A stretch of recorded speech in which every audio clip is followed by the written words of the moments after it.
All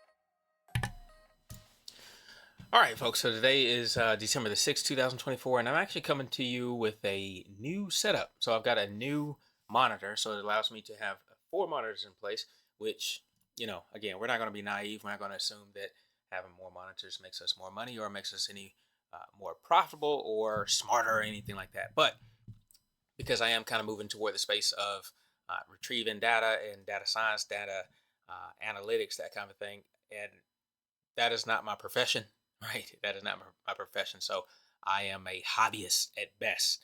I'm also a hobbyist programmer, and I've just spent enough time with it that I've been able to appreciate some of the intricacies of programming with EasyLanguage. So hopefully I'm able to bring you a little bit of value. If I do, be sure to like, share the video, subscribe by all means. I try to make these videos. I was making them daily at one time, and then I really focused on the programming itself as compared to the videos. But so I've learned a lot over the course of the time that I haven't been posting videos, but that just means that when I post videos, they're going to come with more experience. So I definitely encourage you to grow with me through this phase.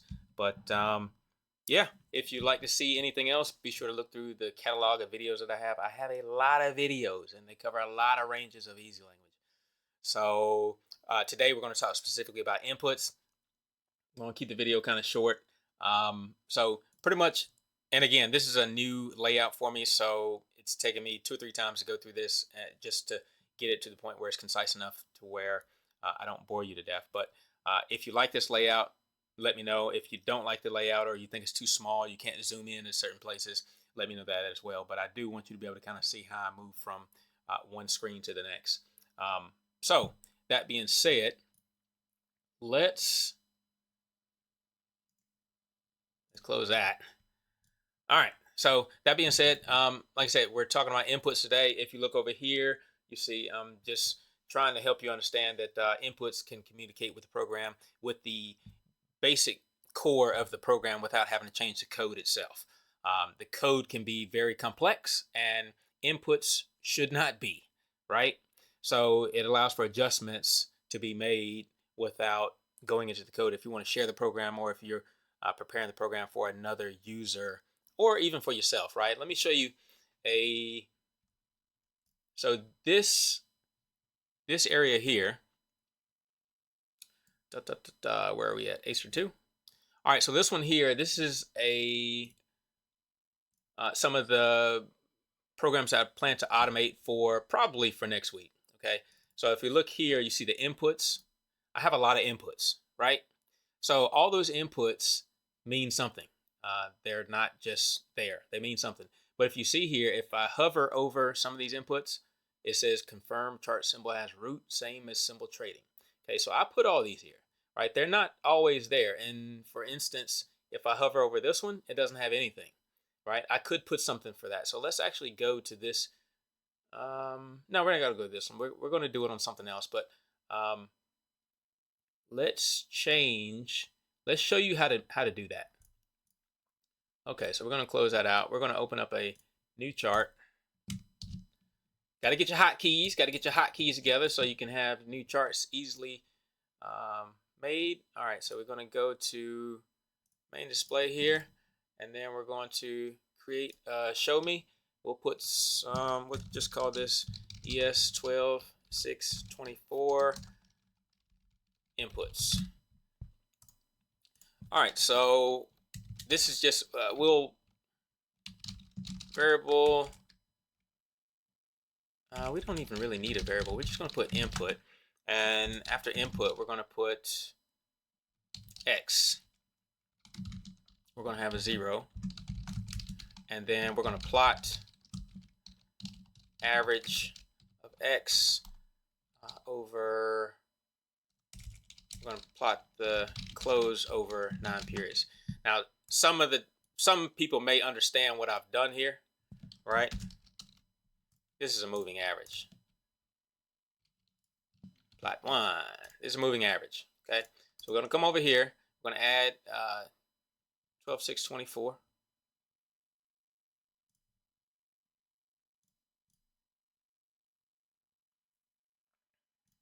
Inputs.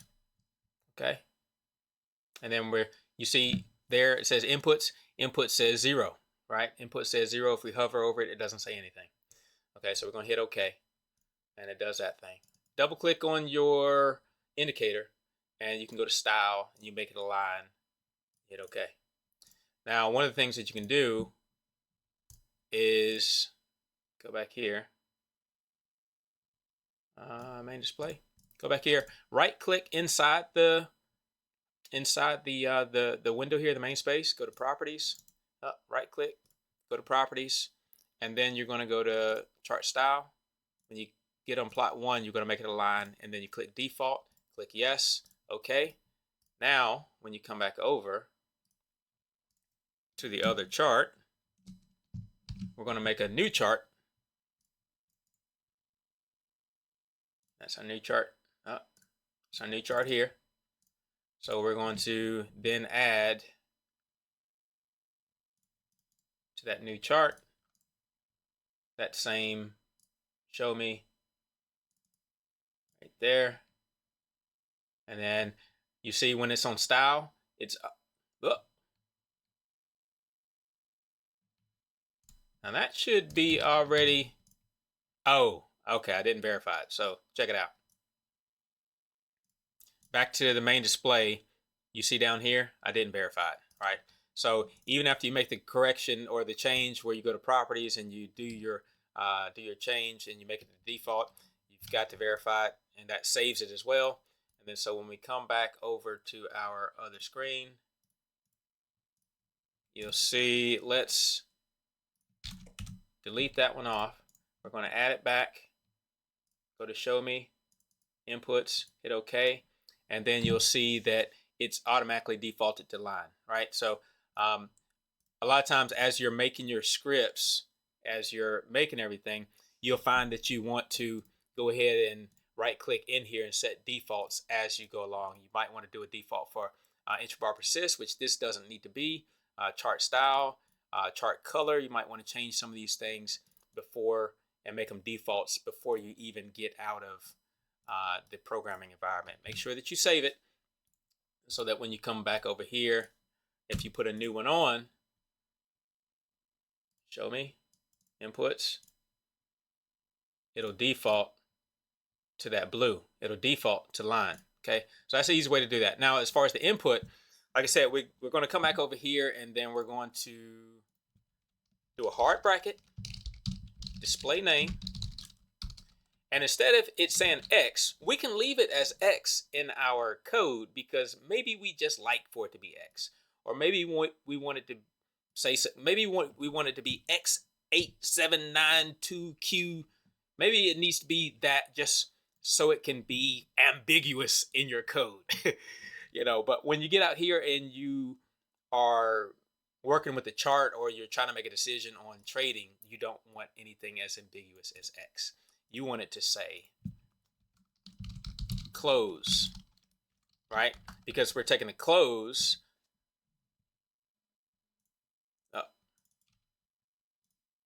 Let's see. And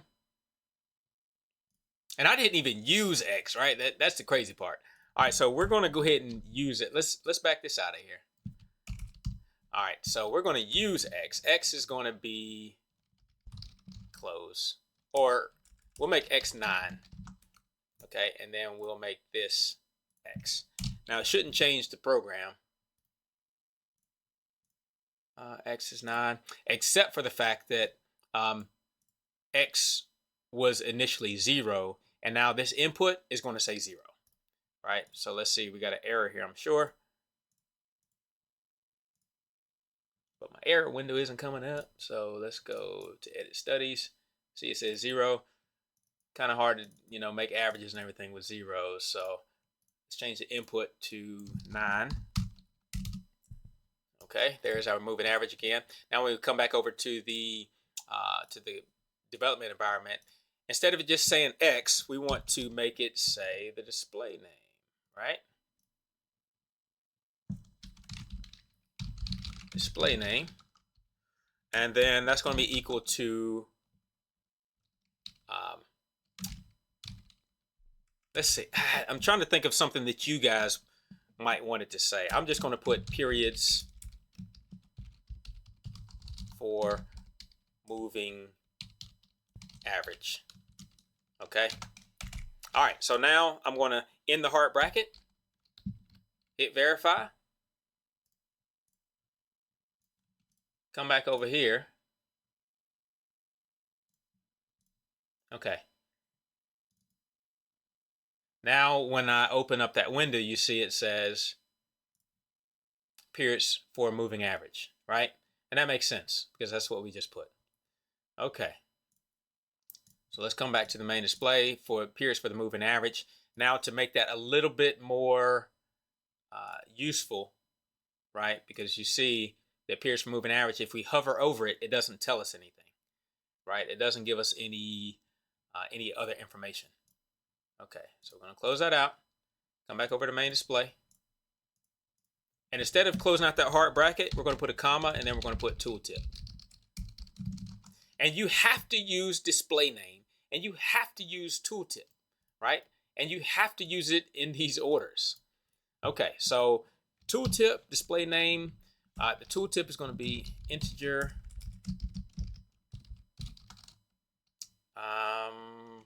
for moving average. I don't know what. And my name is Eric. Okay.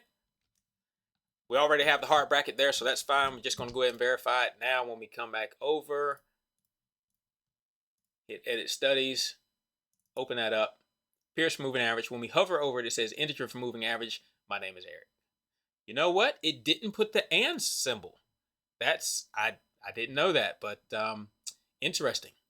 So it just kind of looked over that. You see here, we have the and symbol there. It didn't show that, but that's good to know. That's good to know.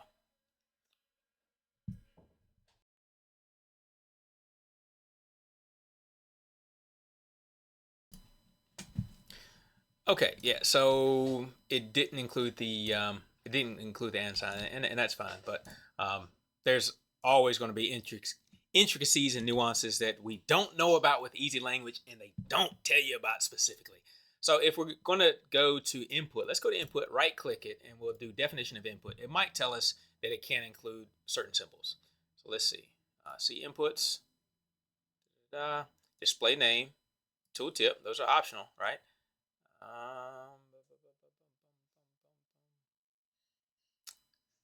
Oh, there we go. Input name can contain alphanumeric characters, underscores. It can contain all that. It can't start with a period, but it doesn't say anything about what you can put in the display name, which is actually weird as well. Display name of this. Excuse me. That's weird as well because this is a string. This should come out as a string, so it should just spit out whatever is in between those quotations, but it doesn't. So anyway, all right, so really quickly, we're only 15 minutes into it, so let me show you what I've been working on for the last week or so. So I'm finally trying to make myself go on to the automation side of things. All right, so if you see here under hatchling, these are what I plan to automate, and I'm going to show you what I ran into. Well, that's another video, but so these are what I'm planning to automate. So you see automation isn't enabled for all of these, and they have their own inputs, a long list of inputs, right?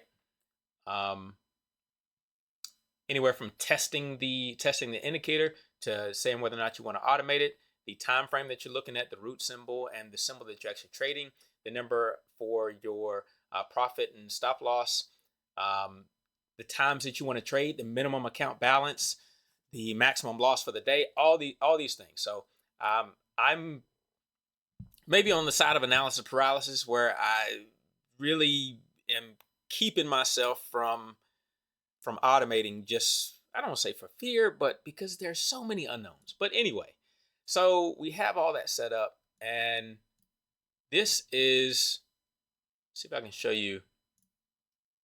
This one here, I don't think I'm going to automate, right? So if we look here, the strategy for what it actually ran, you see yesterday, it would have taken 1-2 losses. The days before, a couple losses. Now, here's the strategy performance report. That one should have something. This one, it was moving upward, and then it's got this crash for the last 2 days.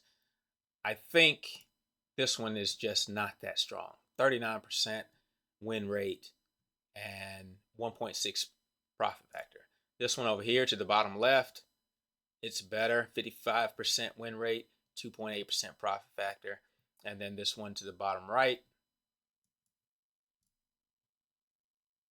it has, that's not right. 100% win rate and nothing on the profit factor. We're getting out of the number of days to where this was pushed back. So 15 days, it didn't take but one trade in 15 days. Now I know if I stretch this on back, those curves are going to look crazy. This one was already 50 days.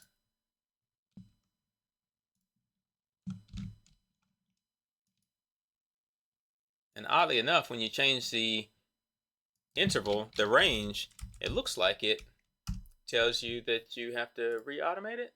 No, not quite. All right, so this one is set at 50 days already. Okay, so let's go back and look at the performance report. Or we can just look at the performance graph. Yeah, so 50 days performance graph on this one is great.